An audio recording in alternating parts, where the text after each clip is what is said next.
Okay, electronics का first chapter अपन ने start किया था सर्किट एनालिसिस, और उसमें कुछ डेफिनेशंस मैंने लास्ट लेक्चर में आपको एक्सप्लेन करी थी। नेक्स्ट टॉपिक है हमारा किरचॉफ लॉ। किरचॉफ के दो लॉ होते हैं, एक करंट लॉ होता है और एक वोल्टेज लॉ होता है, यानी किरचॉफ का धारा नियम होता है और किरचॉफ का वोल्टता का नियम होता है। तो जो फर्स्ट लॉ है उसे दो नाम से जाना जाता है, किरचॉफ का पहला नियम या फिर किरचॉफ का धारा का नियम। ठीक है, तो ये लॉ क्या कहता है, मैं पहले एक बार बोल देती हूँ। इस लॉ के अकॉर्डिंग किसी सर्किट की किसी नोड या फिर संधि पर कुल इलेक्ट्रिक करंट विद्युत धाराओं का बीजीय योग शून्य होता है। इसका ये मतलब है किसी भी सर्किट पे अगर कोई नोड बना हुआ है, सपोज ये नोड है, मैंने आपको नोड की डेफिनेशन में क्या बताया था, जहाँ पर करंट की दो या दो से अधिक ब्रांचेज शाखाएं आकर मिलती है वो क्या कहलाता है, बिंदु, संधि बिंदु या फिर नोड कहलाता है। तो सपोज यहाँ पर एक नोड है और यहाँ पर ये एक ब्रांच है करंट की, ये दूसरी ब्रांच है, ये तीसरी ब्रांच है, ये चौथी ब्रांच है। ठीक है, ये पांचवी ब्रांच है। मान लीजिए यहाँ पर करंट की जो डायरेक्शन है, यहाँ पर करंट आ रही है I1, इसमें करंट आ रही है I2, यहाँ पर इस संधि से निकल रही है, डायरेक्शन चेंज कर दी, I3, यहाँ से जा रही है I4 और मान लीजिए इसके अंदर आ रही है I5। तो ये पांच ब्रांचेज हैं जो इस पॉइंट पर आकर मिल रहे हैं। सपोज इस पॉइंट को नाम दे देते हैं A, तो A को हम कहेंगे नोड।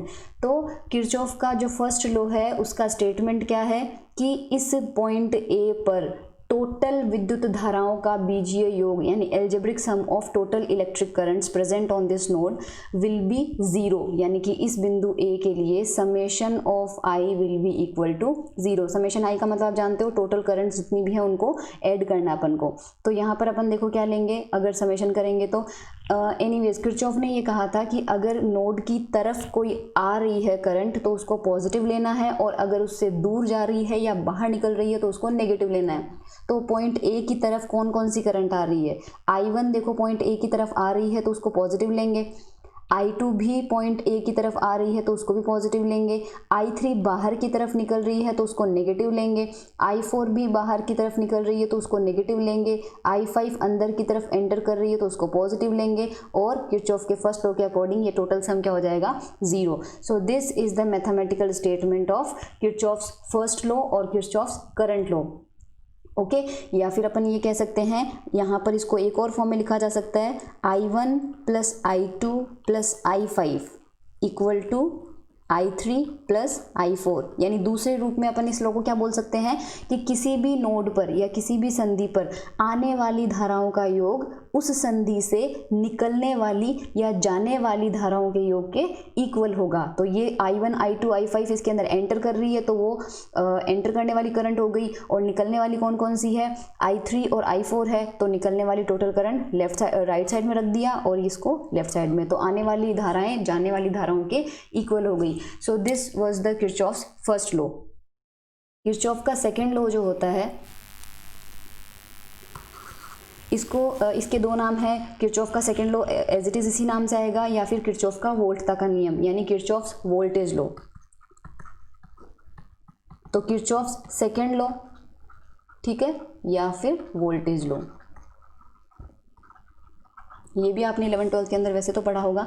तो इसका स्टेटमेंट क्या है, इस लॉ के अकॉर्डिंग किसी विद्युत परिपथ में या किसी सर्किट के क्लोज लूप में, अगर कोई सर्किट का क्लोज लूप है, उस लूप में किसी पर्टिकुलर डायरेक्शन में चलते हुए पोटेंशियल या जितने भी वोल्टेजेस हैं उनका सम यानी उनका एडिशन क्या होगा, जीरो होगा। एल्जेब्रिक एडिशन का ये मतलब होता है कि किसी एक डायरेक्शन में जा रहे हो तो पॉजिटिव लेना है, अगर उसके ऑपोजिट डायरेक्शन आ गई तो आपको नेगेटिव लेना है। इसको एल्जेब्रिक सम या फिर बीजीय योग कहते हैं। तो इसको भी डायग्राम से, सर्किट डायग्राम से समझते हैं। तो सपोज एक सिंपल सा सर्किट लेते हैं। सबसे ये दो रेजिस्टेंस एक सर्किट में, और यहाँ पर अपन दो बैटरीज भी कनेक्ट कर देते हैं इससे।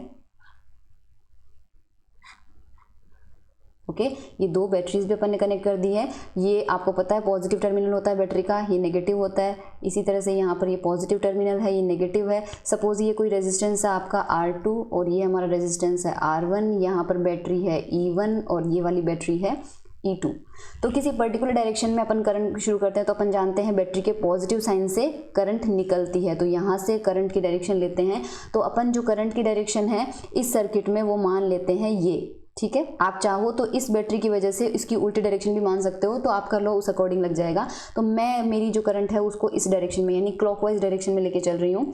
तो स्टार्टिंग पॉइंट मान लीजिए अपन यहाँ से करते हैं। तो किरचॉफ का सेकंड लॉ क्या कहता है कि किसी एक पर्टिकुलर डायरेक्शन में चलते हुए, नॉर्मली वो डायरेक्शन करंट की डायरेक्शन ली जाती है, तो उसी डायरेक्शन में चलते हुए जितने भी पोटेंशियल्स या वोल्टेजेस आपके पास आएंगे सबका टोटल आपको क्या करते जाना है, सबका टोटल आपको जीरो करना है।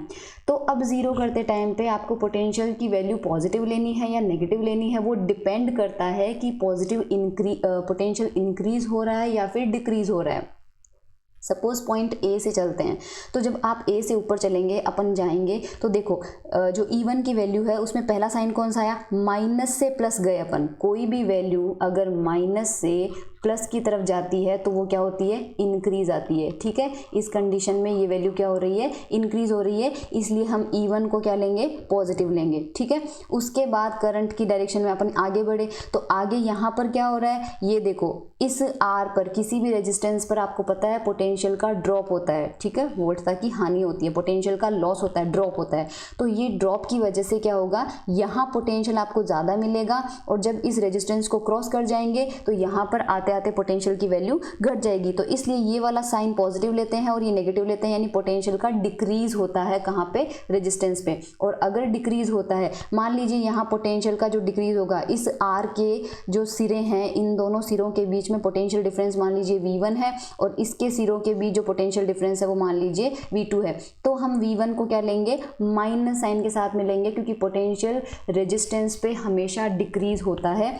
और इसके बाद अगर आगे बढ़ेंगे तो जैसे आगे बढ़ेंगे तो फिर आपके पास रेजिस्टेंस क्या आ गया, R2 आ गया। तो उस R2 पे फिर से पोटेंशियल का ड्रॉप हो जाएगा, तो ड्रॉप की वजह से उसको भी क्या ले लेंगे, नेगेटिव साइन के साथ में। उसके बाद देखो आगे चलेंगे तो अब आगे चलते टाइम पे ऑल्दो बैटरी है तो बैटरी की वजह से पोटेंशियल इंक्रीज होना चाहिए, बट आप जिस डायरेक्शन में जा रहे हो वो डायरेक्शन कौन सी है, इस डायरेक्शन में हम आ रहे हैं और इस डायरेक्शन में पहले पॉजिटिव साइन आ गया, बाद में कौन सा आ रहा है, नेगेटिव। और प्लस से नेगेटिव आना इसका मतलब क्या हो रहा है, डिक्रीज होना। तो ये वाली वैल्यू भी अपन को क्या लेनी पड़ेगी, माइनस में लेनी पड़ेगी और ये टोटल समेशन क्या हो जाएगा, जीरो हो जाएगा। तो यहाँ पर अपन क्या लिख सकते हैं इसको, V1 plus V2 is equals to E1 minus E2। तो ये किरचॉफ का सेकेंड लॉ या फिर वोल्टेज लॉ है, पोटेंशियल लॉ इसको कहते हैं।